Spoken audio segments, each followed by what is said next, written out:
Hello friends, आज मैं आपके साथ इकोनॉमिक्स का एक और टॉपिक लेके आया हूँ और टॉपिक का नाम है angel curve and demand curve. Angel curve और डिमांड कर्व में क्या रिलेशनशिप होता है वो डिस्कस करेंगे। डिस्कस करने से पहले बता दूं कि चैप्टर का नाम है इंडिफरेंस कर्व और इस चैप्टर के सारे लिंक्स आपको डिस्क्रिप्शन में मिल जाएंगे। चलिए शुरू करते हैं। सबसे पहले थोड़ा सा इंट्रोडक्शन देंगे। A demand curve for a commodity indicates how its demand changes consequent upon changes in its price, taking income and other factors या other prices of other goods as constant. तो डिमांड कर्व एक ऐसी curve है जो बताती है कि एक पर्टिकुलर प्राइस, एक पर्टिकुलर गुड के प्राइस के चेंज होने से उसकी डिमांड पे क्या फर्क पड़ेगा बाय टेकिंग अदर, जो अदर चीजें हैं वो कांस्टेंट मान ले तो assumptions ऑफ जो लॉ ऑफ डिमांड होते हैं। ठीक है। Angel curve indicates how the demand for a commodity changes as the income of the consumer changes, taking the prices of the commodity in question and all other factors are constant. दूसरी तरफ angel curve एक ऐसी curve है जो आपको बताती है कि इनकम में और उस एक पर्टिकुलर डिमांड में क्या रिलेशन है बाय टेकिंग प्राइस एंड बाकी सारे जो फैक्टर्स हैं वो कांस्टेंट मान लिए जाते हैं। The relation of Engel curve to demand curve can be explained with the help of following diagram. अब ये डायग्राम देखना, फिगर ए फिगर बी। ये प्राइस था, ये डिमांड करते हो, ये नॉर्मल डिमांड कब होगी, समझ गए बात।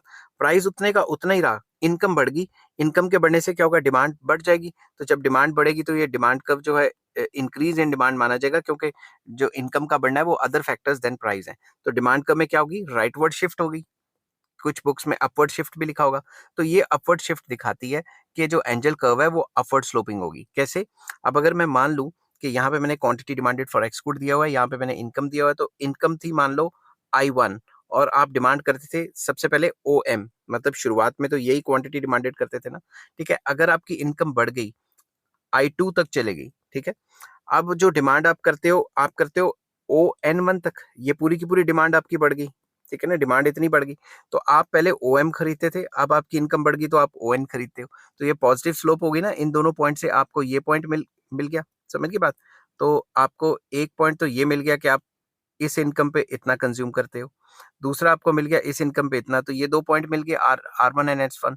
इनको आप ज्वाइन करोगे तो आपको एंजल कर्व मिल जाएगी, समझ गए बात। तो जब भी इंक्रीज इन डिमांड होती है तो एंजल कर्व अपवर्ड स्लोपिंग होती है। ठीक है। तो इसको अब पेपर में लिखना है तो अब डायग्राम को एक्सप्लेन भी करना पड़ेगा ना, तो मैंने थोड़ा बहुत एक्सप्लेन किया, मैं रीड आउट कर देता हूँ। Figure A depicts the demand curve for X good, quantity demanded are shown on X axis and the prices are shown on Y axis. पहले तो आपने ये लिख दिया एक्स एक्सिस पे क्या है, वाई एक्सिस पे क्या गिवन है वो चीज लिख दिया। ठीक है। The initial demand curve is D D corresponding to a level of income OI। तो जो आपकी शुरुआत की जो इनकम है वो OI है, इसके कॉरेस्पॉन्डिंग अगर हम डिमांड देखें तो वो क्या है, शुरुआत की डिमांड है OM। यहाँ पे भी हमने OM कर लिया तो ये पॉइंट हमें R1 मिल गया। यहाँ पे जो R पॉइंट है वो ये पॉइंट R1 है जब हम विद रिस्पेक्ट टू इनकम की बात कर रहे हैं। Let us now suppose that the income level increases to OI2। हम मानते हैं इनकम लेवल बढ़ गया, इतना बढ़ गया। ठीक है। इनकम लेवल के बढ़ने से the new demand curve will then be towards the right of DD। ये जो पुरानी कर्व थी ना DD, इसके राइट पे नई कर्व बनेगी D1 D1। ठीक है। Let this curve be D1 D1 as a result of the increase in income from OI1 to OI2। Income OI1 से OI2 तक पहुंच गई। अब समझ गई बात। The demand for X good increases from OM to ON। जो demand है वो भी तो बढ़ गई है ना, पहले डिमांड थी OM, अब डिमांड बढ़ गई है ON। तो यहाँ पे हमने इस तरीके से शो किया कि पहले डिमांड थी OM, अब इनकम के बढ़ने से डिमांड हो गई है ON। समझ गई बात। ठीक है। On the basis of this information Engel curve is constructed in figure B. तो इसी इंफॉर्मेशन के हिसाब से हम एंजल कर्व इस टाइप की बना सकते हैं फिगर बी में। ठीक है।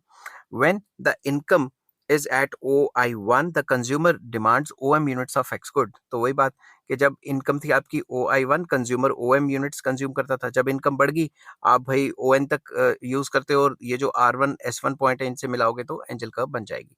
ठीक है। वही बात, this gives point R1 when the income rises to OI2, assuming that the price जो है वो unchanged है, the quantity demanded for X demanded, शुरू से पढ़ता हूँ, the quantity of X demanded increases, X मतलब X good increases to ON। This will give point S1 जो मैंने अभी ऊपर बताया।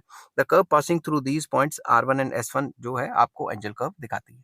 आई होप ये वीडियो आपको पसंद आई होगी। अगर पसंद आती है तो please like share and subscribe, साथ के साथ डायग्राम बनाएंगे तो आपको अच्छे से समझ आएगी। तो नेक्स्ट टॉपिक पर हम डिस्कस करेंगे स्लट्सकी का substitution fact. Till then take care, bye bye.